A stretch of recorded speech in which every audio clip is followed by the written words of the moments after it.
Five, four, three, two, one. Uncle Ron and stuff. I don't want to do what I'm supposed to do, so the desert.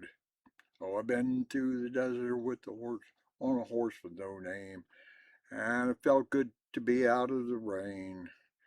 Um, for some reason, and I've written about it before, but I've never done a video on it. For some reason, one of those things happened in your life. I worked for a company that had a contract for uh, a military facility in Fort Huachuca, Arizona, which is south and I think to the west of Tucson. And it's a, you know, uh, massive area that's set off for military to use for their purposes.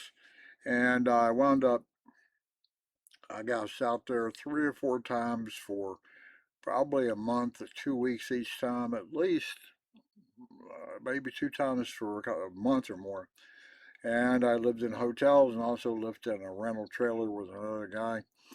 Anyway, during the week, it was pretty much, work in the morning. I think started at work at 7 and got off at 3 or something like that because it was so terribly hot, although you never felt sweat because humidity was so low out then. And, but it could get really, there'd be clear skies and the sun just beating down on you. Anyway, I don't know. You can talk about karma and what goes around comes around, and it's like one of the important pieces of my life was that time I spent in Arizona and in the desert, and I wandered the desert up to the top of peaks and down into mesas and gorges and low mesas, high mesas. Um, I walked around, I drove around, I hiked around. I saw ghost towns. I followed ravens out into the desert. I never saw a rattlesnake. It climbed up on rocks, huge boulders, and gazed upon thousands and thousands of empty acres of desert. It wasn't, it's a pretty tough place to survive. Yeah, you could see some cactus and some tumbleweed, but other than that, you didn't see a whole lot. I didn't even see a lot of birds per se. Not like you see anywhere else in the world. You see them all over the place, but not so many birds there. Did see some wild pigs one time running across the road up ahead, never out in the wild when I was hiking or anything. Never saw any jaguars, anything like that. But nonetheless, the place had a very strange effect on me. It's wide open spaces and very, very thinly populated. And I noticed for the first time there that my essence or, the sphere around you, if you ever get in an elevator, you'll be well aware that there is a natural sort of boundary that you keep around yourself. And when elevators can be too tight, other people's auras get pushed into yours, and it's uncomfortable. Not the case out in the desert by yourself. It works the other way is that you seem to expand out. There was nothing to bump up against, no living sort of entities of magnitude that you run into. So you really felt like your aura could be a couple hundred feet or longer, farther out there. And as you walked along, the desert knew you were there, and as a living critter moving among the pebbles and slow growth stuff which didn't move. And it was a strange, look at the sky and it was perfectly clear. You look out from a high place and thousands of acres, and there were some trees here and there up on the higher altitudes, and thick pines and cool. There were prickly pears that you could make soup out of off of cactuses. Cactuses of every variety you can imagine. I spent some time at Sequoia National Monument, which is down right on the Mexican border, and that was a out of the way, interesting place that you did have to make an effort to go to. Spent time at Kit Peak Observatory, where I drove to the top. It is a peak. I drove all the way to the top, I think on a Sunday, and found nobody there. It was interesting. They didn't have any doors locked. They had no security guards. Now, I'm sure this is not a dream. Everybody says, no, yeah, it couldn't have happened. I'm telling you, it did. And I went over and saw the big solar observatory, which is a big tunnel shaft down into the peak there, where the air is perfectly still. It kept at a constant sort of temperature, so there's no thermal variation of the air. I went into a building and they had an optical telescope, and I crawled up on the seat of the optical telescope. And even though the door was not open and you couldn't see anything, just crawling up on the seat and putting my eye up underneath of that pinpoint thing that came down is like, I didn't like it because it felt like it was 100,000 million tons going to fall on my eyeball. But it was, full of electronics and gears and all kind of stuff, and it was an amazing. And I just walked around, and after a while, I got so I didn't even think about what happens if I meet somebody. It's like, I don't know. I just drove up here to take a look, and everything is open. I'm walking around in offices and file cabinets, and it's not wasn't a dream. I was up on top there, and there were in some places. I remember I had all these pictures of where lightning had struck. They had photographs of when lightning was striking the peak because it was the highest point out in the desert. When a storm came through, it would get it would get struck pretty often. And there were metal buildings of all kinds and administrative, nothing made out of bricks. I remember it was all sort of tin. I'm sure it's different now, but there were no cars, I remember, and if so, there was nobody around those cars, just a few maybe, but no security guards, no fence, no gate on the road that came up. I think it was a single lane road, as I remember. It wasn't asphalt; it was gravel. Um, but anyway, that was just one of the aspects. Came down off of Kit Peak, and it was a good 40 miles maybe north of Tucson, up in the higher desert. And there are high deserts and low deserts.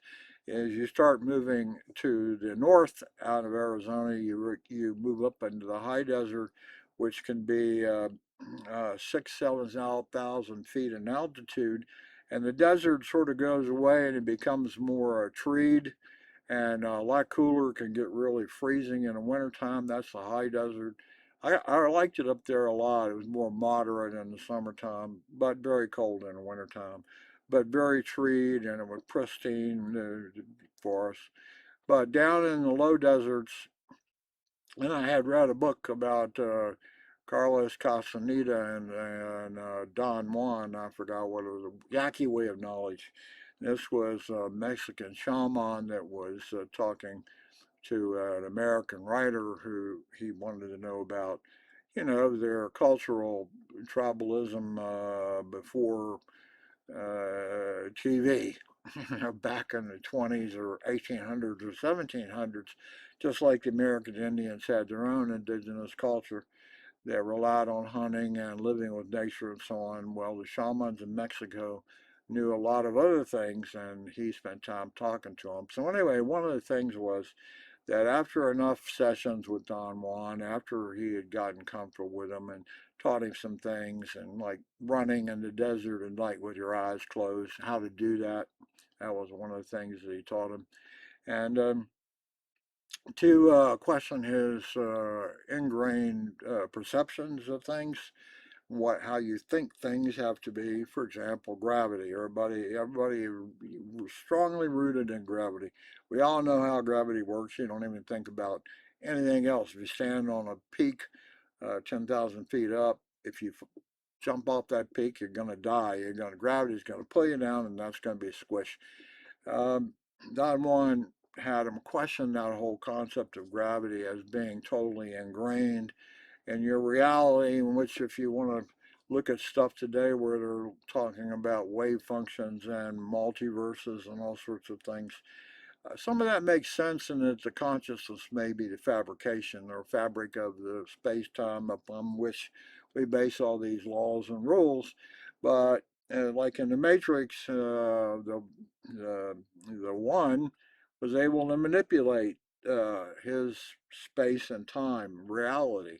Anyway, back to Arizona was uh, after a while, Don Juan started teaching. I forgot his name, how to find them peyote buttons. And peyote were on a peyote cactus. They were like a bloom that would grow. And I think the cactus had to be 10, 12, 15 years old. I don't know. It took a long time before it would create these sort of budded blooms around the leaves of the peyote cactus. And peyote was used by the tribal peoples of Mexico to provide a hallucinatory, psychedelic, what do you call it, uh, experiences. And that was enhance the openness of your mind to be able to perceive things in a different way than you were taught or you normally experience. And anyway, I decided that, being workaholic, I always have to have an agenda. So I'm going to find some peyote buttons. So I read John Juan's description of where they would be, whatever, and it would be, up in the low mesa, I think. And so I set out, hiking through the desert, and I would finally been able to describe what I thought was low mesa or high mesa. And I looked around on the spots he told me for and looked for, and I searched high and low here and there. I never asked anybody about it, but I never found any. Not, not there. Okay. So switch forward, and this is again how things get tangled up in your life. There was a book I told you about. There's work that sent me to Arizona. There's other aspects, that I can't even, like the song came out down in the desert with a horse on a horse with no name. Anyway, switch back, and I don't know, 3, 4, 5 years after that, I had a friend who I think it came in the mail, but I'm not sure now. He gave me a peyote cactus. He gave me one. I don't know where he got it from, obviously from Arizona, but it was real. And it was set in our front kitchen window.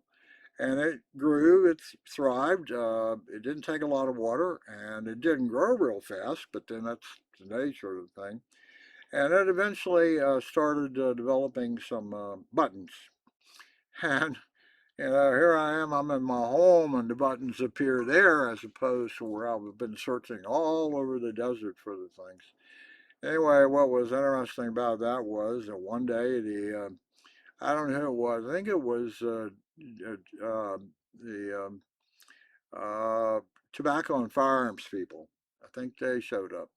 And they said that there was a house across the street that they were interested in monitoring. They think there was some nefarious activity going on over there, and they would like to use my front kitchen window as an observing spot. And I said, sure. I didn't even think about it. So I don't know. That went on for a week, maybe two. I don't know. There was a guy from Bureau of Tobacco and Firearms um, in our kitchen with binoculars watching this house across the street because there were people coming and going all the time. And I guess they had got a tip that something wasn't right over there. And anyway, for 3 weeks, this guy stared past a peyote cactus and never knew what it was. And I never thought about it until after the fact. Like, geez, it's right there. And he probably didn't even know it.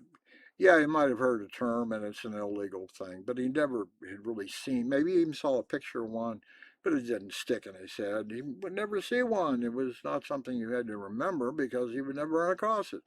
And it was right there. Anyway, I don't remember what happened to that cactus. I think when we moved, I gave it away. It may have died. I don't remember now. Isn't that strange? I don't remember where that cactus went to. But anyway, while I was in Arizona, I don't know, it had lasting impact on me. It's hard to put into words like any sort of life event. What in the end did you get out of it? Somebody asked one time, like, oh, okay, I took a lot of LSD one time. What was the lasting, what did it, what did it do to you? I have no way. How can I do that? I don't remember who I was before I did it. So how can I possibly be able to gauge any sort of impact afterwards?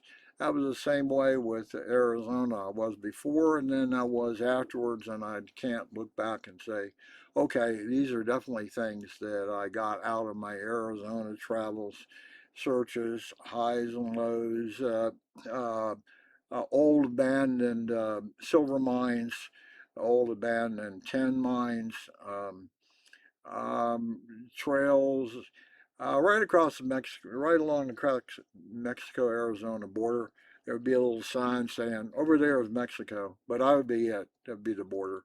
No border patrols. They're way out in the middle of nowhere. No border patrols. Nobody watching anything. Never ran. I've never met anybody out. At one time, I was up on a peak, and some people came up just before sunset and sat with me, and we all experienced the same thing. As soon as that sun went down below the horizon, we were all totally sunblind. Uh, it got dark immediately. Now we're up on top of this peak. We're going to have to hike down off of this mountain, which is it was crawling involved, and it's steep. You had to grab up hold of something and pull yourself up. Anyway, we made it down off. I don't know when the Venetians returned, but when that sun went down, it got really dark. Anyway, that's enough for today. I need to go outside again. But I thought for some reason, just for my own purposes, nothing else, to talk about my Arizona time. People talk about, they were in a war and what happened to them in the war. That was something that just part of your life. You're not born planning to be a warrior and go to war. I didn't. When I was 8 years old, could I possibly imagine I would spend time in some place called Arizona, which I didn't even know there was a place Arizona named Arizona. I don't think I even knew the names of many countries except maybe Japan and Germany at the time because there had been a world war and those were involved. And I had friends whose fathers had fought in the war, and that was a topic for kindergarten uh, show and tells, is what your father did during the war. But nonetheless, at that time, nobody ever said, "Hey, I've been to Arizona. You ought to try going to Arizona. It's big sky country." And Tombstone, Arizona, was one of my favorite places. You could walk into a saloon there at any time of day and night, carrying a Henry repeating rifle, and just set it on the table, or you could carry 6 guns, and they could be loaded. It didn't matter. No one paid any attention to you. They didn't even give you a second look. It was open carry because you're out there in the desert, and you could have come riding in a horse. It doesn't matter. It was a civilized, uncivilized cultural place. I really enjoyed that aspect of it. It's like, you don't mess with me, I don't mess with you, but you could carry a carbine in. And I saw people doing that. I didn't have one, but I saw people doing that. And it's like, nobody even paid any attention. That was just, and they got out and walked out with it. It was like, yeah, of course. There was a lot of things, the cattle, the steers that can run out there, those longhorn saddles, the jackrabbits that ran out every time you drove anywhere. I saw coyotes, I don't know, thousands of things. Ravens were the predominant bird of choice for me because they are so smart. And they would always come around and hang out with me, and I'd try to talk with them. And at one time they tried to trick me. They would fly out and I was following them, and they knew I was following them. And they'd fly out, and then they would stop for a while and they'd wait for me to catch up. And then when I got close, and I'd say, "Hey, well," I'd look around, I don't see anything. Then they'd say, "No, no, it's a little farther in the desert." Maybe they were leading me to peyote, but once you get out far enough in the desert, it's like I'm disappearing. That's what's happening. If you get far enough out in the desert, it all looks the same, and you don't really know what direction you weren't paying attention, what direction you came from, so you're not really sure what direction you take to get back to your car or back to the trail or whatever. So I followed these ravens, I don't know, a couple hundred yards, maybe farther, 3, 4, 5, 6 stops they flew out, and I would follow them. And the last time I said, no, can't go any farther. I mean, seriously, I do not want to get lost out here. I didn't have any water with me. I did not want to get lost. I had no weapons or anything like that. And if I had fallen and broken an ankle or got snake bit, I'd been in big trouble. I never thought about any of that stuff. It's kind of weird. I was immune to that aspect of it. I'd been in the army, so I went to a military school, so I had no fear from that perspective, and it didn't impede, it didn't force fear on me. It was not a fearful place. I did not find it fearful. I found it really minimal lifeness there. Not like here where there's life everywhere. There was minimal there, and you were aware it was minimal. Enough of this is way too long. Nobody cares because of me, and I don't know if I'm going to care and keep it. But anyway, today was about my life and my whatever reason somebody, God, it was destined that I would spend time in the state of Arizona, wandering the Mexico-Arizona border, the high mesas, the low mesas, mainly out in the desert, not so much in the cities. I wasn't flying out of Tucson, but other than eating at some place, steakhouse there one time, I can't tell you anything else about Tucson. I don't remember the main drag or buildings or anything about it. I got off the airplane, I got in the car, and I drove 40 an hour maybe south into the west of Tucson to where the Army fort was, which is still there, and then did my job and wandered the desert. And the job was interesting, but not a major point to the whole thing. It was like work is work, you know. I could describe that to you, but you wouldn't care, and I wouldn't care because it's all gone and done. But that's another thing that came out. It's like, why did that happen? I don't know. Enough for today. This is Uncle Ron and stuff. Today is the 11th of March, and I'm preparing and getting ready to kill some ticks in the yard. But anyway, bye bye for now, and I'm sorry. This is just a wandering babble wabble.